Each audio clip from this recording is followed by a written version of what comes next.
దేవుని బిడ్డలారా, దేవుని సన్నిధిలో దేవుని కొరకు త్యాగం చేసుకునే బిడ్డలమైన మనం ఏం చేయాలో తెలుసా?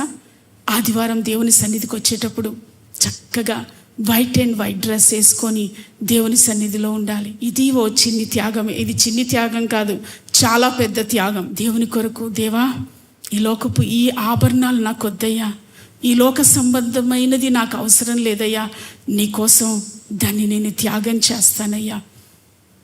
మీరు వాక్యంలో ఏం చెప్పారో అలా నేను ఈ లోకంలో జీవిస్తాను అని మీరు త్యాగం చేసుకుంటే దేవుని బిడ్డలారా, నిజంగా మీ జీవితాల్లో దేవుడు మిమ్మల్ని ప్రేమించి గొప్ప అద్భుత ఆశ్చర్య కార్యాలు చేస్తాడు. దేవుని ప్రేమిస్తున్నామంటే ఆషామాషిగా ప్రేమించడం కాదు.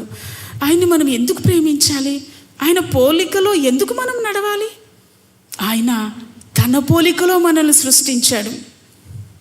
లోకస్తుల్లా మనల్ని సృష్టించలేదు దేవుడు, ఆయన బిడ్డల్లా మనల్ని సృష్టించాడు. దేవుడంట మంచివారి మీద చెడ్డవారి మీద వర్షం కురిపిస్తున్నాడా లేదా? చెడ్డవారున్న స్థలంలో మంచివారున్న స్థలంలో ఆయన వర్షాన్ని కురిపించినప్పుడు దేవుని బిడ్డలారా, మనం ఎలా ఉండాలి?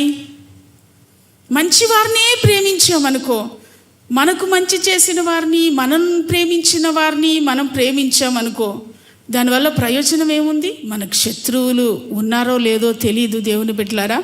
మీకు శత్రువులు ఉన్నారో లేదో, అయితే ఒకవేళ ఎవరైనా శత్రువుగా మీ పట్ల క్రియేట్ చేస్తూ ఉన్నారనుకో, అది మీ ఇంటి వారు అయిండొచ్చు, ఆఫీసులో వారు అయిండొచ్చు, మీ స్నేహితుల్లో అయిండొచ్చు, మీ చుట్టుప్రక్కల మీరున్నటువంటి చుట్టుప్రక్కల ఇంట్లోని వారు అయిండొచ్చు.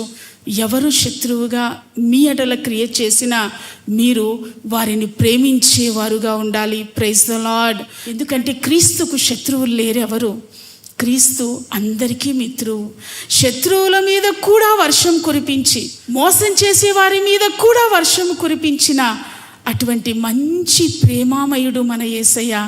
దేవుని బిడ్డలారా, ఆయనకు ప్రియమైన బిడ్డలుగా ఉండడానికి మనము కూడా ఆయన పోలికగా నడవాలి.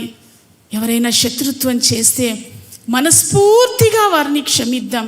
మనస్ఫూర్తిగా మనకు విరోధంగా క్రియేట్ చేసి, ఉద్యోగ స్థలంలోనే కానీ మన ప్రమోషన్ని ఆటంకపరిచి, మనకు హైక్ రాకుండా చేసి, మన మీద లేనిపోని చాడీలు సూపర్వైజర్స్కి చెప్పి ఎండి గారి దాకా అది వెళ్ళి నిజంగా మనకు ప్రమోషనే రానియకుండా చేస్తున్నారా?